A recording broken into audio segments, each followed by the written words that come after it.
मनुष्य का जीवन अक्सर शोर और दौड़-भाग में उलझा रहता है। बाहर की आवाजें इतनी प्रबल हो जाती हैं कि भीतर की धीमी फुसफुसाहट दब जाती है। लेकिन जब कोई साधक माँ काली की शरण में आता है, तो उसे धीरे-धीरे यह अनुभव होने लगता है कि सच्चा मार्गदर्शन बाहर नहीं, बल्कि भीतर की आवाज में छुपा है। यह आवाज कभी कठोर नहीं होती, यह शांत, गहरी और करुणा से भरी होती है। माँ काली उसी आवाज को जगाती हैं जिसे सुनकर साधक भ्रम से निकलकर सत्य के मार्ग पर बढ़ पाता है। एक साधक प्रतिदिन माँ काली के चरणों में ध्यान करता था। पहले वह बाहरी शोर और मन की अशांत लहरों में उलझ जाता, परंतु समय के साथ जब उसका मन मौन होने लगा, तब उसे भीतर से एक सूक्ष्म मार्गदर्शन मिलने लगा। जब भी वह किसी कठिन निर्णय के सामने खड़ा होता, माँ काली की उपस्थिति उसे भीतर से स्पष्टता देती। जैसे कोई कह रहा हो, भय मत कर, यह मार्ग तेरा है। उस क्षण साधक समझ जाता कि माँ काली स्वयं उसकी आत्मा के भीतर से उसे दिशा दिखा रही हैं। भीतर की आवाज सुनना आसान नहीं होता। मन संदेहों और इच्छाओं से घिरा रहता है। कई बार साधक यह सोचकर उलझ जाता है कि जो विचार आया वह उसकी अपनी कल्पना है या माँ की प्रेरणा। लेकिन धीरे धीरे जब साधक श्रद्धा और धैर्य से माँ का स्मरण करता है, तो उसे पहचानने लगता है कि माँ काली की आवाज और सामान्य विचारों में फर्क है। माँ की आवाज हमेशा निर्मल, निस्वार्थ और सत्य के मार्ग की ओर ले जाने वाली होती है। माँ काली भीतर की उस ज्योति को जगाती हैं जो अंधकार को चीर कर दिशा देती है। जब साधक संसार के छल, दुख और भय में उलझा होता है, तब वही आवाज उसे आश्वस्त करती है। तू अकेला नहीं है, मैं तेरे साथ हूँ। यही संदेश साधक को साहस देता है। यही मार्गदर्शन उसे कर्म, भक्ति और सत्य की राह पर स्थिर रखता है। भीतर की आवाज माँ का वरदान है। इसे पाने के लिए न तो बड़े अनुष्ठान चाहिए, न कोई बाहरी प्रमाण। केवल शुद्ध निष्ठा, मौन का अभ्यास और माँ पर गहरी आस्था चाहिए। साधारण जीवन जीने वाला भी यदि माँ को हृदय से पुकारे, तो वह अनुभव कर सकता है कि माँ काली उसके भीतर बैठी हैं और हर कदम पर उसे दिशा दे रही हैं। साधक के लिए यह अनुभव सबसे बड़ा खजाना है। जब उसे समझ आता है कि माँ काली बाहर कहीं दूर नहीं, बल्कि उसकी आत्मा के भीतर से बोल रही है, तब उसका समर्पण और भी गहरा हो जाता है।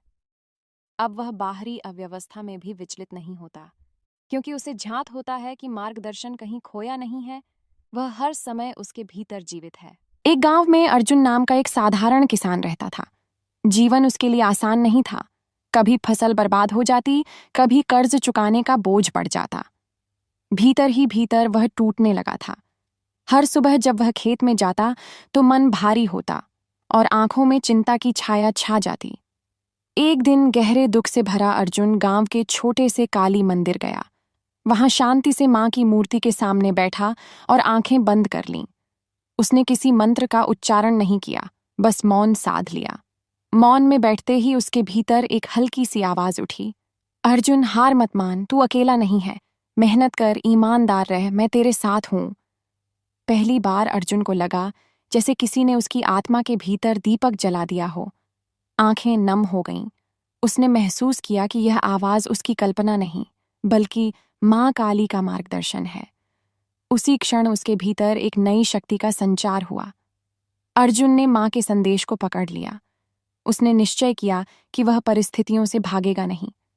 अगले ही दिन उसने खेत में और मेहनत की, पुराने तरीकों को छोड़कर नए उपाय आजमाए। धीरे धीरे फसल सुधरने लगी। गांव के लोग हैरान थे कि कैसे निराश किसान अचानक आत्मविश्वास से भर गया।